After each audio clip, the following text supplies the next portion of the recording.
Hey, what's going on, guys? Louis from Lou Plays here, and today we're starting up a new series. This is going to be kind of like a Redstone for Dummies, and to be helping me out, we got Hunter here, and he's just going to go over all the basics, and hopefully we'll get into some cooler things and build up some just awesome Redstone things of other. I don't know. Don't have another word, but yeah. Contraptions. All right, Hunter, why don't you introduce yourself again All and right. tell I'm us what we're Hunter. doing. As Lee said, what's going on, guys? This isn't my first time on Lou Plays, so you guys probably know me.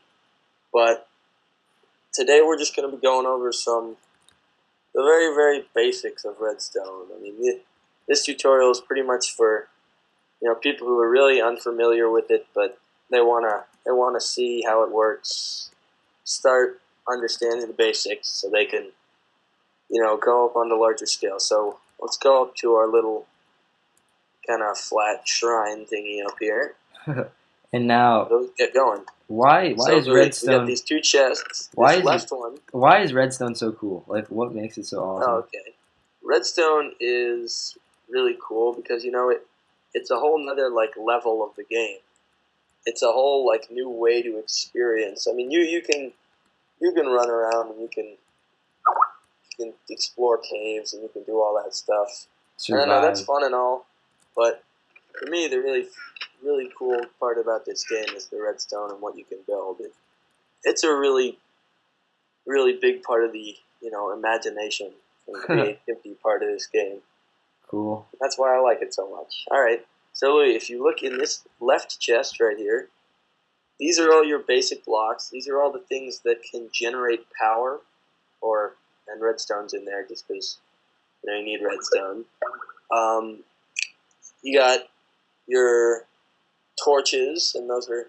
So here, let's go over each of the individual blocks. So Louis, you can take all of that, and we can get started. All right. Cool. All right. So the most basic thing we have here is the redstone torch. Aha.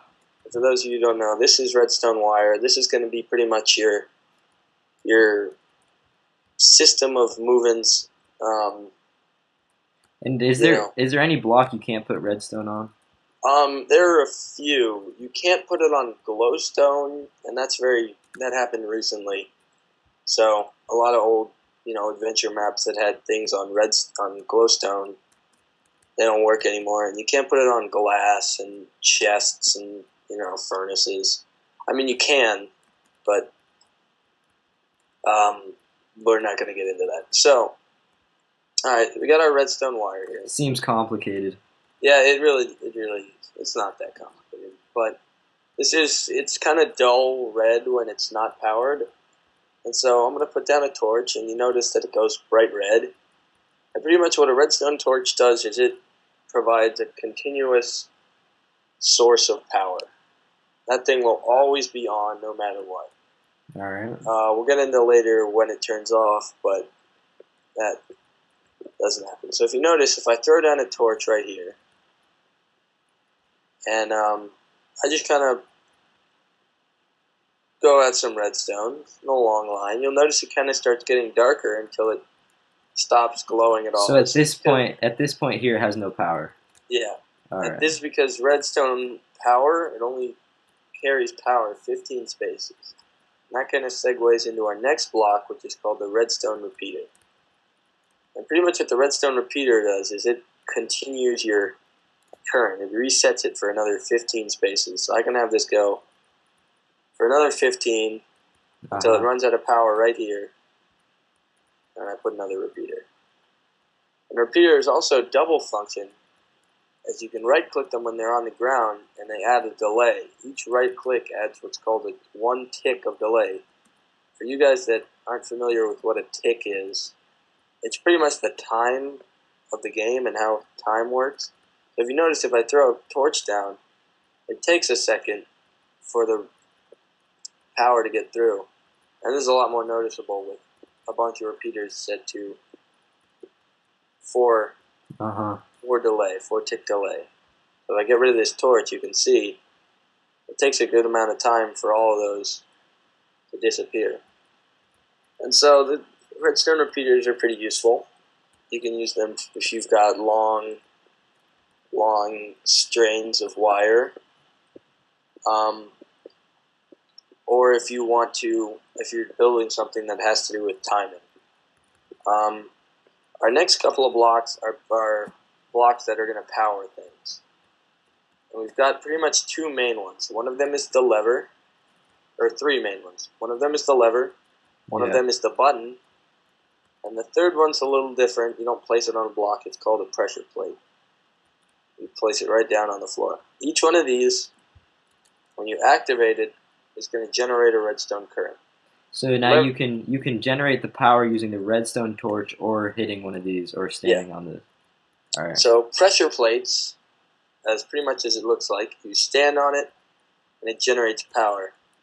Now there is a little difference because this is a stone pressure plate. It might be a little hard to see against the ground, but this one's pretty obvious. This is a wooden pressure plate. Same kind of deal. You step on it, it generates power. The only difference is if I go ahead and I throw an item onto this, any item onto this wooden pressure plate, it's going to generate power. It's going to push it down. So you can use this for anything. This is pretty useful if you're making like an adventure map and you need to, like, I don't know, throw an item, or it's kind of like. But you can't do that on the stone one. Yeah, stone does not work. You have to be standing on stone. All right. Also, just a little note: stone pressure plates can be activated by mobs. So that's hostile or neutral mobs. Anything, a skeleton. So if you don't want any zombies getting into your house, doors with pressure plates are not that good of an idea. All right, this next thing is a button. And when you right-click a button, it generates power for, I don't know, about a second or two, and then it goes away. It's a pulse. Buttons are good for things that happen once. Buttons are good for things that repeat. So the button is good for like a one-time thing, or like, yeah, a quick thing, and then this you can control by yourself. Yeah. Just like standing on it for however long you want. Now the lever, again, this is a toggle. Down, it's generating a continuous amount of power, and up it's not. So if it's down, you can think of it as a redstone torch. If it's up, it's pretty much nothing. Now you don't have to place these on the side of the block. You can place them on the ground, and they work just the same. So now if you look in this other chest, Louis, these are all the blocks we can power with redstone. We won't get into all of them. But, so pretty much we've got doors. Doors are pretty basic. A redstone power will open a door. The difference is a wooden door you can right click and open, and an iron door has to receive power to open it. We've got TNT. I think that's pretty obvious. Redstone power. But you can open a wooden door with redstone. You can. All right. All right. Note blocks. That's not really redstone involved. It's just power it, and it's gonna work. Gonna make a note. All right. All right. Powered rail. It's pretty obvious. Powering it is gonna turn it on. Pistons will. Putting some power on it will make them fire. Removing the power is going to make them pull back. Dispensers, same kind of deal. Power makes them shoot. Trap doors work a lot like doors. Giving them power will just make them toggle. Now rails. Rails is interesting because a lot of people don't know about rails. Louis, come here. If you have a track like this, or here, there. If you have a track like this, powering this T intersection switch will actually make it switch between. So every time it receives power, it switches between the two tracks it can take. All right. Well, this is getting a little bit more advanced, so why don't we save this for the next episode and end this one here? So hopefully you guys enjoyed. Thanks to Hunter, he's just gonna like kind of teach me the ways of redstone. But hopefully you guys learned something. But yeah, it was pretty fun. I think Hunter's a very good Minecraft Yeah, engineer with redstone. But yeah, thanks Hunter. So on the next episode we'll do some more yeah. advanced things. But So, Louis, should we show them the cannon? My big should cannon? we really quickly? All right. Alright, let's go. Yeah. All right. Well, we were messing around with redstone earlier, and he made this crazy cannon with Let me go ahead TNT. and set it today.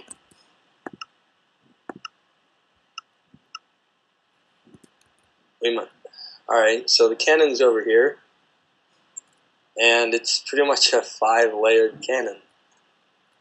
This is pretty crazy. We'll explain how this works, but pretty much just come on down. To be honest, this seed is an amazing seed. I might put it in the It really description. is. It's a great world. There's a lot of floating islands. We just spawned right over there, and it's just like awesome. Alright, so Louis, hit the button and then just kind of show them what happens. So how does this work? We got tons of redstone repeaters and redstone. I'm not going to get into how it works. Hold on. It's not loaded, actually. So let's load it real quick, and then... The top's loaded with TNT. Alright, I'm going to start from the bottom. Pretty much, this works by using TNT to push other TNT. Yeah, we'll get into that at a later time. Yeah, there's a lot to cover with redstone. You can use... Redstone even works with water. You can kind of make hydroelectronics. It's pretty complicated. So, Louis, just hit that button and Alright, let's let's do it.